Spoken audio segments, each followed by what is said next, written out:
but we are not looking for resolve. We are looking for them to give us results. We're not asking, we are demanding now. That's or right. else what's going to happen, we're going to see Dallas all over the country.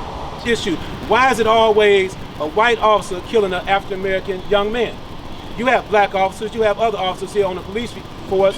Why is it always a white officer? And I'm not against no nationality. I want to make that clear. I love all people myself. That's right. That's why we're condemning all the violence. But the reality is that a young man, an African-American man in particular, is being killed every 23 hours by the police department somewhere in the United States. It doesn't make any sense. Talk about a few things about the Department of Justice. We're going to talk about some of the fallout from the two executions of Alton and Philando. I'm T.O. Hardiman, president of Violence Interrupters, not-for-profit organization. I want to make this clear, and this message needs to go all throughout the world and definitely across the United States. There's no data nowhere in the universe that backs up the fact that African-American youth are a threat to police anywhere in this country.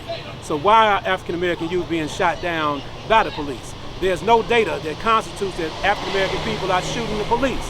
So the police need to back up off of African-American youth all the way.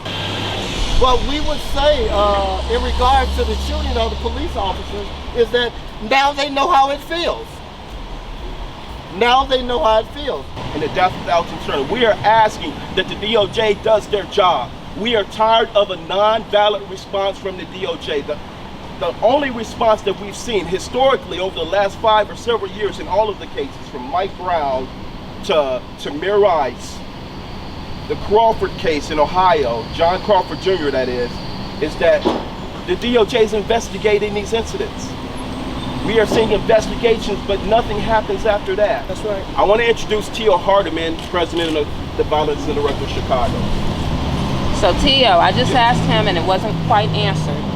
What separates this rally from all the other rallies that have taken place? What separates this particular one on Sunday? This is more than a rally because the reality is that we have to address this issue of the community violence and police brutality and excessive force. Prosecution of any police officers across the board, as we stated before. The grand jury process has failed my community greatly. That grand jury process is a myth to my community. And the reality of what I said is real sincere. The mayor should resign. People need to stop playing with this guy. He concealed a murder. This is not a black and white issue. I just want to make it clear. You've been knowing me for years.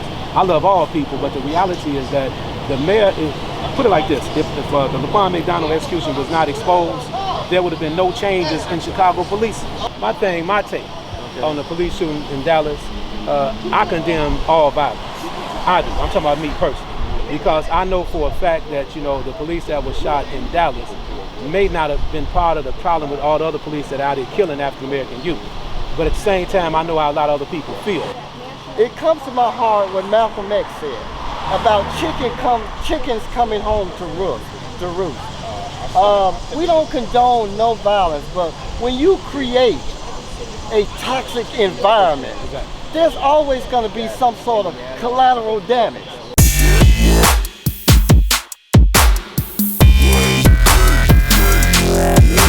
Yeah.